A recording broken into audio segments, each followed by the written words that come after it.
Now for our current progress, if we go ahead and press play, you would notice that nothing really happens, and you might even get some runtime errors. The first thing that I want you guys to do is actually call the parent function, which we did not do. So just add a call to the parent function in each of the 4 goes. So just go ahead and do that, compile and save. Do the same for Clyde as well. So right click, add a call to the parent function, add a call to parent, compile it. Now go ahead and add a call to parent here as well. So add a call to parent function. Alright. And do the same for Pinky.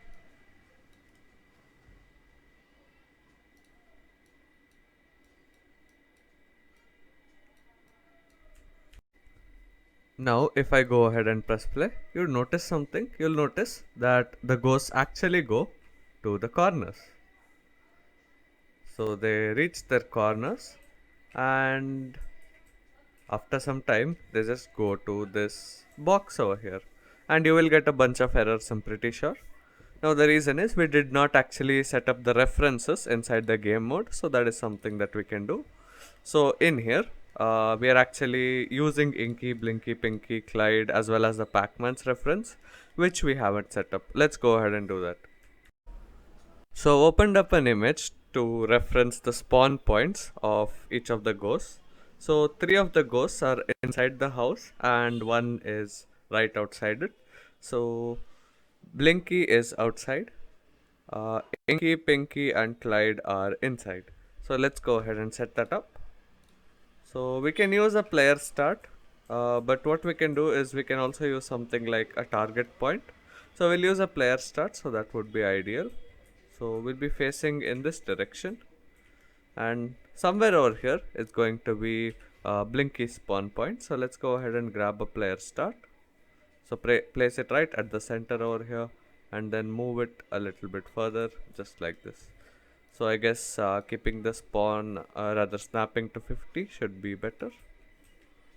So not sure if it's outside, so not quite. So let's reduce the snapping. So let's reduce the snapping and let's move him over here. And what we'll do is we'll add a tag once again. So we can use the player start tag or we can use the actor tag itself. In fact, if you head into your game mode and if you search player start, so player start, and if you just type it tag, so we can either use this or we can go ahead and just use the actor tags. So go ahead and under actor advanced you will find tags. So this is going to be Blinky spawn. So this is going to be Blinky spawn. Alright. And now what you can do is you can duplicate this, bring it all the way here. So you have 3. So you have 1, 2 and you have 3. So this is what we are going to do. So the first one, which is over here, we are going to be calling this. So this one is Inky. So it's going to be Inky spawn point. So it's going to be Inky spawn point.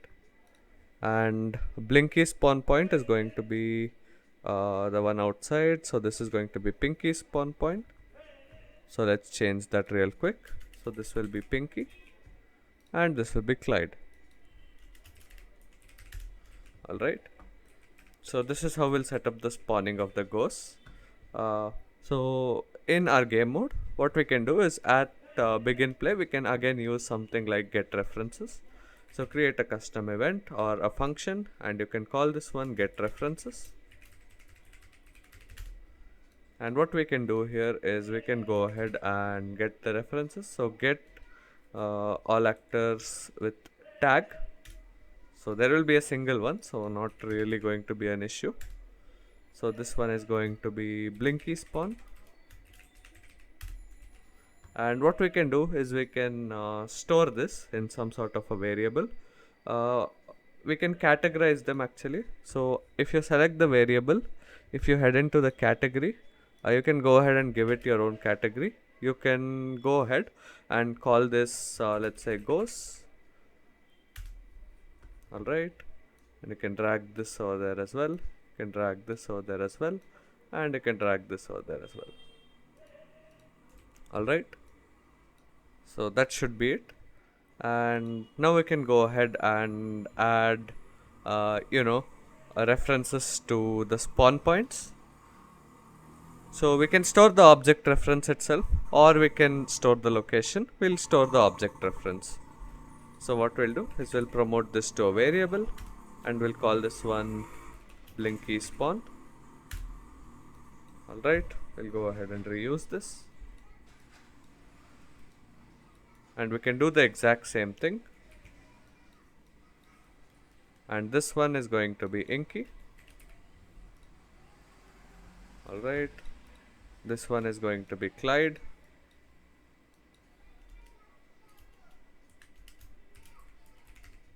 So we have Inky, Blinky, Clyde, and we can also get one for Pinky. So we'll just store this once on begin play and we can reuse this. Alright, so what we can do now is we can go ahead and set it up. So we can get a reference to each one. And what we'll do is we'll store this in a variable. So this will be Inky spawn point. Alright. Let's go ahead and do the same over here. We can go ahead and call this Clyde spawn.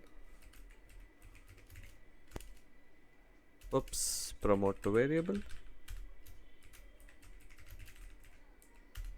So we can go ahead and call it Clyde spawn.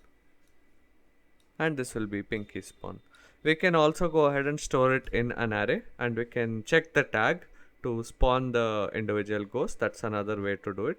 I'll show you guys that way as well, and we can resort to that as well. So this, since we have fixed ghosts, we can actually do this. Just a small change that I've done is I've just added a category to each of the ghosts so that we can see them under a separate section over here.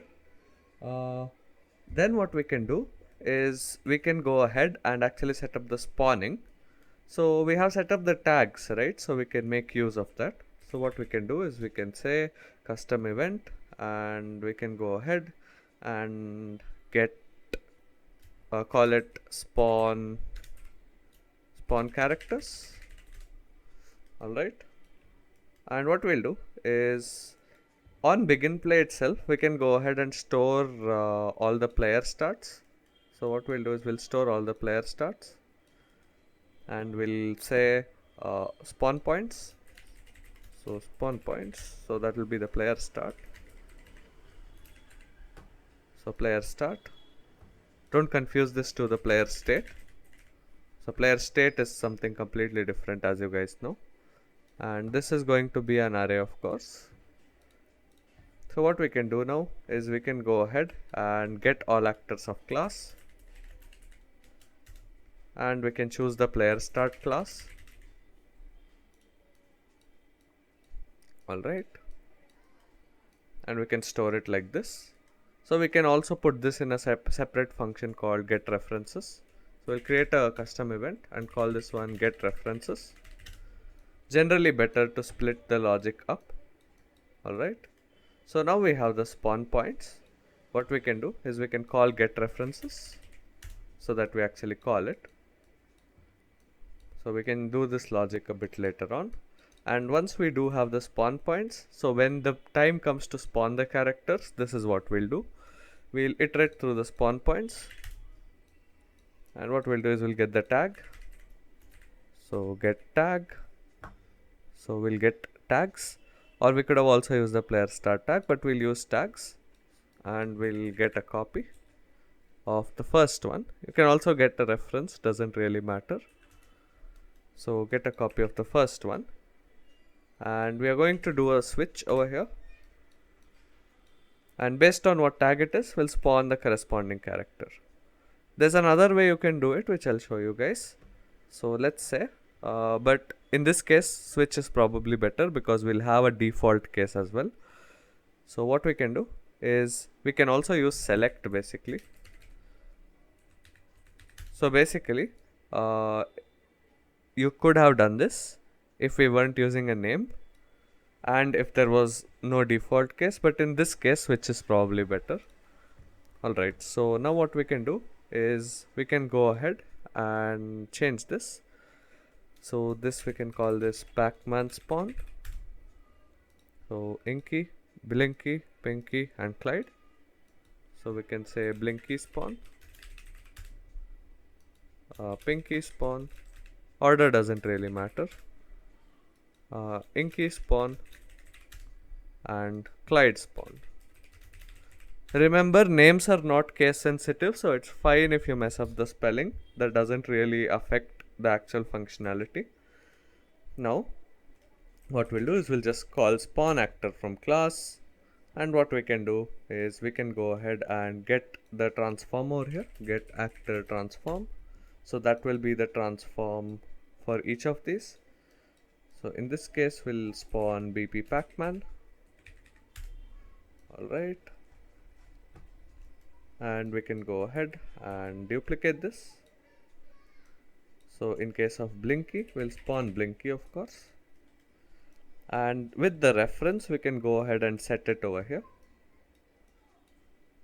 and with Inky as well we can go ahead and set the reference. So this will be Inky, so BP Inky. We'll go ahead and set the reference. So now we have a reference to Inky as well, and we can also have Pinky. We'll store that over here. Now lastly we'll have Clyde. So we'll just move this logic a little bit, it's getting a bit cluttered.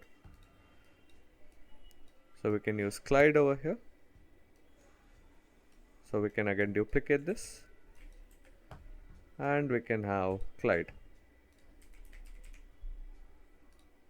Alright, we can set this up, and now it should spawn in the correct place. So that's basically what we are going to expect over here. And Pacman as well, we'll store it inside the Pacman ref. So this should be it for the spawning logic, nothing much. In case of Pacman, we are going to go ahead and possess it. Ignore the error, it's just because we did not pass the spawn transform in each of these. So once we do that, this error should go. And another thing is we want it to always spawn. So try to adjust location but always spawn. So make sure you put that, try to adjust location but always spawn, because you don't want this to fail. So try to adjust location but always spawn. So make sure you set it to that. And what you can do is just before you put start game, you can go ahead and test it out by calling spawn characters.